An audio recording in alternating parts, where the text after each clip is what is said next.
कृषि विभाग doctor N Sagar Kumar और मंचासीन सभी सम्मानित गणमान्य अतिथियों द्वारा आप सबों के बीच किया जा रहा है करतल ध्वनि से क्षण का अभिनंदन कीजिए। अपने लौ को सदैव मध्यम ही जलने दो, प्रकाश पर खुद कभी घमंड ना हो। प्रेरणा बनो सबकी दिखाना राह नजर, दीप तुम जलते रहना यूं ही निरंतर। अंधेरी गलियों में हम जो भटक जाएं, तेरे उजियारे से प्रज्वलित हो आशाएं। दीप तुम जलते रहना यूं ही निरंतर, दीप तुम जलते रहना यूं ही निरंतर। और दीप प्रज्वलन के साथ हमारे मुख्य अतिथि महोदय और सभी सम्मानित अतिथि गणों के द्वारा और आप सबों की उपस्थिति में बिहार बागवानी महोत्सव 2023 का शुभारंभ किया गया। पहुंचाने के लिए संबोधन के जरिए कृषि विभाग के उद्यान निदेशालय की ओर से आज और कल दो दिन के लिए आयोजित बागवानी महोत्सव सह प्रतियोगिता कार्यक्रम के शुभ अवसर पर यहाँ पर उपस्थित उद्यान निदेशालय के निदेशक श्री नंदकिशोर जी, कृषि विभाग के विशेष सचिव श्री विजय कुमार जी, विभाग के संयुक्त सचिव श्री शैलेंद्र कुमार जी और श्री संजय कुमार सिंह जी, निदेशक बामेती अबांशु जैन जी, यहाँ पर उपस्थित उप सचिव श्री मनोज कुमार जी, संयुक्त निदेशक गण श्री विजेंद्र चौधरी जी, अरविंद झा जी और रविंद्र कुमार वर्मा जी, यहाँ पर उपस्थित जॉइंट डायरेक्टर श्री संतोष कुमार उत्तम जी, उपस्थित विभाग के विशेष कार्य पदाधिकारी सुश्री अन्नू कुमारी जी, यहाँ पर उपस्थित उद्यान निदेशालय के तमाम अन्य पदाधिकारीगण, राधा रमन जी जो जॉइंट डायरेक्टर हैं हॉर्टिकल्चर में, नितेश राय जी, डॉक्टर राकेश, श्री राकेश और तमाम यहाँ पर उपस्थित उप निदेशक स्तर के और सहायक निदेशक स्तर के और अन्य पदाधिकारीगण और यहाँ पर उपस्थित किसान भाइयों और बहनों और पत्रकार बंधुओं, मैं सबसे पहले ये वार्षिक बागवानी महोत्सव के शुभ अवसर पर मैं अब यहाँ पर उपस्थित सभी किसान भाइयों और बहनों को मैं बधाई देना चाहूँगा, धन्यवाद भी देना चाहूँगा। और विभाग की ओर से जो उद्यान निदेशालय ने ऐसा बड़ा कार्यक्रम आयोजन किया है, निदेशक उद्यान और उनके पूरे टीम को भी मैं बधाई देना चाहूँगा। ये बागवानी महोत्सव क्यों आयोजन होता है तो उसको समझने की आवश्यकता है कि ये जो 2016 से आम महोत्सव का आयोजन शुरू हुआ था, मात्र आम के लिए आम महोत्सव होता था और उसके बाद धीरे धीरे और अन्य फसलों को भी जोड़ने का काम हम लोग ने किया, प्रयास किया गया। पिछले 3-4 साल से लगातार इस कार्यक्रम को करते रहे हैं। बीच में कोरोना के कार्यकाल में थोड़ा सा डिस्टर्बेंस तो हुआ है, लेकिन उसके अलावे हम लोग ने प्रयास किए हैं कि ये सभी उद्यानिक फसलों के संबंधित महोत्सव हो, प्रदर्शनी हो। अब इसका परिणाम यही है कि जो कोरोना के बाद हम लोग लगातार सब तरह की जो इम्पोर्टेंट उद्यानिक फसल है उसके लिए हम प्रदर्शनी लगा पा रहे हैं। जैसे बागवानी महोत्सव तो मुख्य रूप से सब्जी और फल के लिए हो रहा है और आम के मौसम में आम का जो आम महोत्सव है उसका आयोजन हम लोग करते हैं, ज्ञान भवन में किया गया। उसी तरह का मखाना के लिए भी पिछले साल से हम लोग ने प्रारंभ कर दिया मखाना महोत्सव का आयोजन। तो ये सब महोत्सव और ये सब जो प्रदर्शनी है तो उसे क्या फायदा क्या है? फायदा बहुत है, इसको मैं समझाना चाह रहा हूं। और जो अभी हमने किसानों से बातचीत किया है और जो कुछ पत्रकार बंधुओं हमसे पूछ रहे थे उसके आधार पर मैं बताना चाहूँगा, इसमें सबसे बड़ा फायदा यही है कि जो हमारे राज्य के किसान हैं और किसान जो कितना मेहनती है उनका मेहनत को हम लोग दिखा रहे हैं। ये कोई डिपार्टमेंट का प्रदर्शनी नहीं है, किसान का मेहनत है, किसान जो कितना मेहनत करते हैं और उनको सम्मान देने के लिए ये प्रदर्शनी आयोजन होता है। अभी हमने देखा कैमूर जिले के एक किसान है, घूम घूम के दिखा रहा था हमको कि सर देखिए हमारा ये इसमें मैं प्रथम स्थान पाए हैं और इसमें मैं द्वितीय स्थान पाए हैं कर। उसी तरह का जो सिवान जिले की एक महिला है जो यहाँ पर सामने बैठी है, उनका नाम मैं मिस कर रहा हूँ, लेकिन उन्होंने भी मतलब अपना जो जैम का और अन्य कई तरह का उत्पाद वो लेके आई है। उनको कई तरह का आज उनको अवार्ड मिला है, प्राइज मिला है।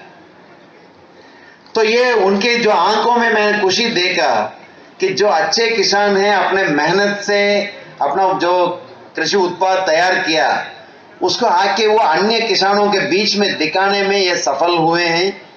और इसको सब बाकी किसान लोग देखते हैं तो उस महिला से या वो जो कैमूर के किसान हैं उनसे बात करता है कि भाई आपने कैसे किया, इतना बड़ा कद्दू कैसे आया, इतना बड़ा मतलब ये इतना जो 6 फीट का केला का देखा गया, ऐसा कैसे होता है।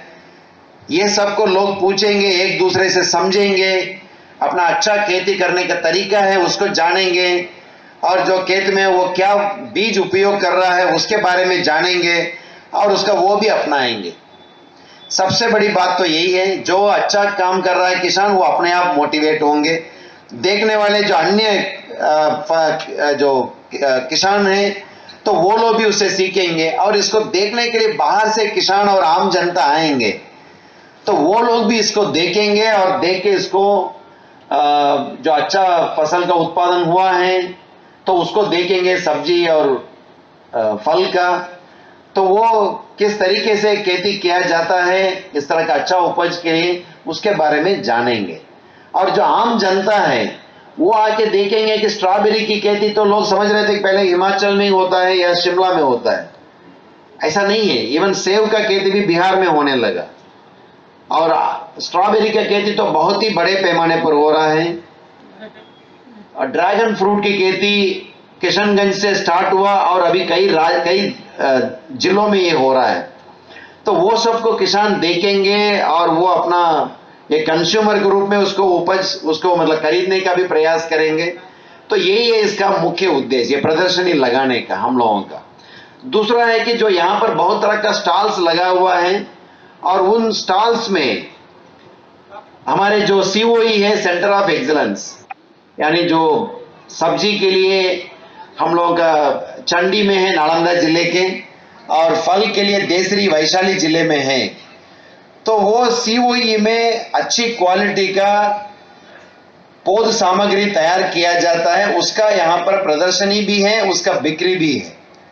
उसी तरह का जो हमारे राज्य सरकार की विभिन्न योजनाओं से लाभ लिए अच्छा काम करने वाले कई फार्मर प्रोड्यूसर ऑर्गेनाइजेशन हैं या बड़े प्रगतिशील किसान हैं, उन लोगों के लिए भी हम लोगों ने जगह दिए हैं, वो लोग ने भी अपना स्टॉल लगाया। उसमें जो मधु का भी हो या मशरूम का भी है, और कई प्रोडक्ट्स का वो लोग दिखा रहे हैं, वो देख सकते हैं और उसमें बिक्री भी हो रही है। और यहाँ पर हम देख रहे हैं कि लगातार 7-8 स्टॉल से वो नर्सरीज का भी लगाया हुआ है, नर्सरीज का लगाया हुआ है, उसको भी लोग देख सकते हैं। अच्छी क्वालिटी का पौध सामग्री अपना पसंद है तो वो खरीद सकते हैं। तो ये इस प्रदर्शनी का मुख्य उद्देश्य है। और मैं ये कहते हुए मुझे खुशी हो रही है कि जो पिछले साल कितने जो रेस्पॉन्स था उससे भी ज्यादा 1.5 गुना ज्यादा रेस्पॉन्स इस साल के महोत्सव में हुआ है। ये बहुत खुशी की बात है। मैं तमाम पूरे राज्य के किसान भाइयों और बहनों को मैं धन्यवाद देना चाहूंगा। और ये सभी जो पूरे राज्य के 38 जिलों में से काफी लोग ने अप्लाई किया है। लगभग 1216 किसान लोग ने 7800 से ज्यादा एग्जिबिट्स लगाने के लिए पहले अप्लाई किया। फिर हम लोगों ने जो परमिशन दिया कंडीशंस के साथ, उसके आधार पर आज यानी कल शाम तक यहाँ पर टोटल लगभग 500 किसान 4000 एग्जिबिट्स यहाँ पर लगाए हैं पूरे राज्य से। इसमें मैंने देखा है मात्र 2 जिला से कोई किसान नहीं आ पाए, गोपालगंज और मधुबनी। अप्लाई तो किए हैं लेकिन कल तक ये लोग ने अपना उत्पाद को लेके नहीं पहुंच पाए। ये 2 जिला छोड़कर बाकी सभी 36 जिलों से यहाँ पर लोग आए हुए हैं। और मुझे ये भी बताते हुए खुशी हो रही है कि सबसे ज्यादा जो एग्जिबिट्स लाने वाला जिला है, मैं समझ रहा हूं कि अगल बगल के जिला नहीं है। ये जानकर भी हमको खुशी हो रही है, पटना, वैशाली या गया आसपास के जिला नहीं है।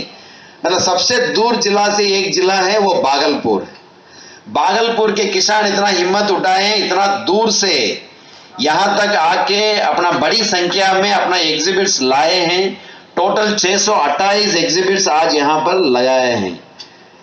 तो ये बहुत खुशी की बात है। और हमको जो रिजल्ट्स भी कल जजेस लोग ने, जो हमारे साइंटिस्ट का मंडल है, और वो लोग ने ऑलरेडी सेलेक्ट भी कर लिया हर वैरायटी में प्रथम, द्वितीय और तृतीय स्थान कौन एग्जिबिट पाया है उसका ये लोग ने ऑलरेडी दिखा भी दिए हैं। और मैं बताना चाहूंगा कि उन लोगों का प्राइस मनी भी अभी दिया जा रहा है, अभी दिया जाएगा स्टेज पर ही। और इसमें टोटल जो हमारे कितने भी किसान आए हैं, अलग अलग वैरायटी है, जैसे टोटल 129 कैटेगरी में, हाँ कल दिया जाएगा, 129 कैटेगरी में हम लोगों ने जो अलग अलग एग्जिबिट है, 4000 एग्जिबिट, वो 129 कैटेगरी के हैं। और उन सभी लोगों में फर्स्ट, सेकंड, थर्ड प्राइज का अवार्ड दिया जा रहा है, वो कल समापन समारोह में दिया जाएगा। और ये भी मैं बताना चाहूंगा कि इसमें भी सबसे ज्यादा अवार्ड लेने वाले भी जो अगल बगल के जिले नहीं है, जो सबसे ज्यादा एग्जिबिट्स के साथ आए हैं, भागलपुर जिला को ही सबसे ज्यादा अवार्ड मिला है। तो ये भी बहुत अच्छी बात है। और टोटल 15,42,000 रुपये के इनाम किसानों के हाथ में कल समापन के समारोह में हम लोग देने वाले हैं, यानी ऑन द स्पॉट देने वाले हैं 15,42,000 रुपया का। अब ये सब हम इसलिए कह रहे हैं कि आने वाले दिनों में ये बागवानी महोत्सव है और बड़े पैमाने पर करने का हम लोगों का प्लान है। और पिछले साल से यहां पर राज्य स्तर में होने के पहले प्रमंडल स्तर पर करने का काम हम लोगों ने स्टार्ट कर दिया। प्रमंडल स्तर पर भी जो यहाँ किसान बड़ी संख्या में आए हैं, वो लोग वहां पर भी जरूर भाग लिए होंगे, अभी भी ले रहे हैं कुछ जगह पर। तो वो प्रमंडल स्तर पर भी किया जा रहा है, उसके बाद यहाँ पर कर रहे हैं हम लोग, ताकि जो सबसे अच्छा प्रदर्शनी करने वाले किसान हैं उनको यहाँ पर राज्य स्तर पर मौका मिले। तो इसकी प्रयास किया जा रहा है। और ये फर्स्ट प्राइज के लिए हम लोग ने राशि दे रहे हैं 5,000 रुपया, सेकंड प्राइज के लिए 4,000 और तीसरा के लिए 3,000 रुपया। और ये सभी कैटेगरी मिला के सर्वश्रेष्ठ प्रतिभागी को 10,000 रुपया का विशिष्ट पुरस्कार देने का भी प्रावधान है, ये कल दिया जाएगा। राज्य सरकार के द्वारा बागवानी के क्षेत्र में बढ़ावा देने के लिए कई योजना ले रहे हैं हम लोग, कई योजना ले रहे हैं। और इस बार जो चतुर्थ कृषि रोड मैप अगले वित्तीय वर्ष से लागू होने वाला है, उसमें भी प्रयास किया जा रहा है कि बागवानी के क्षेत्र में जो अच्छा काम हुआ है उसका और अच्छा हम कैसे करें, और अच्छा कैसे करें, और किसानों को सब तरह का मदद हम कैसे करें, उस पर हम लोग विचार कर रहे हैं। 21 तारीख को किसान समागम में भी किसानों से भी राय लिया गया। वहां पर तो कम किसान लोग ने बोला है, लेकिन वहां पर जो हम लोगों ने सुझाव पेटी रखा था उसमें 825 से ज्यादा किसान लोग अपना सुझाव भी दिए हैं। और भी हम लोग किसानों को जो भी भाग लिए हैं उन सभी किसानों से और आम जनता से और भी हम लोग राय ले रहे हैं, सुझाव ले रहे हैं, ताकि किसानों के सुझाव पर ही कृषि रोड मैप बने और किसान के हित में ही कृषि रोड मैप हो। ये राज्य सरकार चाहती है और उसके दिशा में हम लोग काम कर रहे हैं। इस बार के रोड मैप में प्रयास ये कर रहे हैं कि नर्सरी का भी पॉलिसी हो, यानी जो प्राइवेट निजी क्षेत्र में बहुत बड़े पैमाने पर नर्सरी चलाया जा रहा है और वो नर्सरी में कभी कभार गुणवत्ता का इश्यू हो जाता है, ऐसा नहीं हो।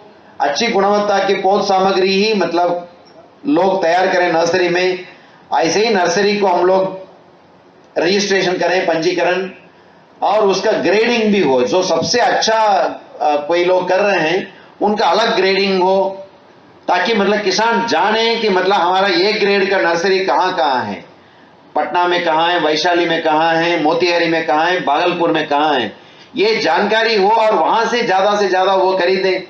और कोशिश ये भी होगा कि हम लोग सरकार से भी कुछ खरीदना है तो ऐसा ए ग्रेड नर्सरी रहेगा तो उनसे हम खरीदें।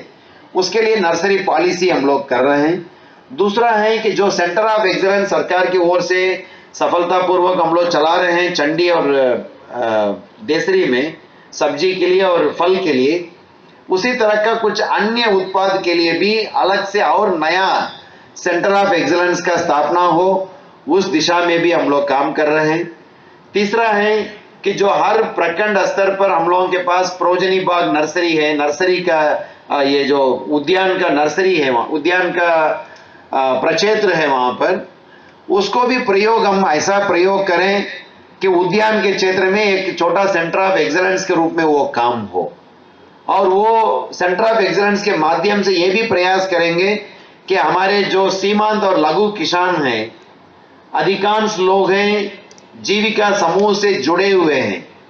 ऐसे जीविका के जो स्वयं सहायता समूह के महिला लोग हैं, उनके माध्यम से हम नर्सरी उत्पादन का भी काम प्रशिक्षण देकर बाकी सारा सपोर्ट देके हम करें, उस दिशा में विचार किया जा रहा है। सरकार के अनुमोदन के बाद चतुर्थ कृषि रोड मैप में इसके लिए भी जगह मिलने की संभावना है। तो इसके अलावे अलग अलग चीजों का, जैसे मखाना के लिए हम अलग योजना चला रहे हैं पहले से, उसको भी और बड़ा किया जाएगा। और दूसरा है कि जो एग्जॉटिक क्रॉप्स है, एग्जॉटिक फल हैं, सब्जी,